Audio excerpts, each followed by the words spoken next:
എല്ലാവരും ഇങ്ങോട്ട് പഠിക്കാൻ വരുന്നത് തന്നെ എങ്ങനെയെങ്കിലുമൊക്കെ ഒരു PR ഒപ്പിച്ച് കാനഡയിൽ സെറ്റിൽ ആകാൻ വേണ്ടിയിട്ടാണ് അല്ലേ? ഒരു ഇന്റർനാഷണൽ സ്റ്റുഡൻറ്റിന് ശരിക്കും പഠിക്കാൻ നല്ല ചിലവാണ് ഇവിടെ.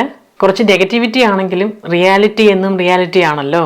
പിന്നെ പാർട്ട് ടൈമിൽ ഒത്തിരി ഇഷ്ടമുള്ളതും ഇഷ്ടമല്ലാത്തതുമായിട്ടുള്ള പല ജോലികളും ചെയ്യേണ്ടതായിട്ട് വരും ഈ സ്റ്റുഡൻസ് ആയിട്ട് നമ്മൾ വരുമ്പോൾ.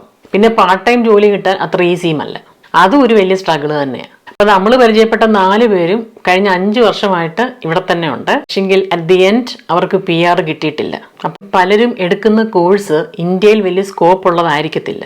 അപ്പോൾ ഇങ്ങോട്ട് ഈസി ആയിട്ട് പഠിക്കാൻ വരാൻ പെട്ടെന്ന് ഏത് കോഴ്സിനാണോ അവൈലബിലിറ്റി അതൊക്കെ അനുസരിച്ച് അവർ ആ സമയത്തങ്ങ് ധൃതി പിടിച്ചെടുക്കുന്ന കോഴ്സാണ്. അല്ലെങ്കിൽ ചെല്ലുന്ന ഏജൻസികൾ അവരെ ഫോഴ്സ് ചെയ്ത് കൊള്ളാം, എടുത്തോ, പെട്ടെന്ന് അഡ്മിഷൻ കിട്ടും എന്നൊക്കെ പറയുന്നതായിരിക്കും. സ്റ്റുഡൻസും പേരൻസും എല്ലാവരും പ്രിപ്പയർഡ് ആയിരിക്കണം. കോഴ്സ് ചൂസ് ചെയ്യുമ്പോൾ, പിന്നെ കോളേജ് സെലക്ട് ചെയ്യുമ്പോൾ, ഫീസ് സ്ട്രക്ചർ എല്ലാത്തിനെ പറ്റി നമുക്കൊരു ധാരണ ഉണ്ടായിരിക്കണം.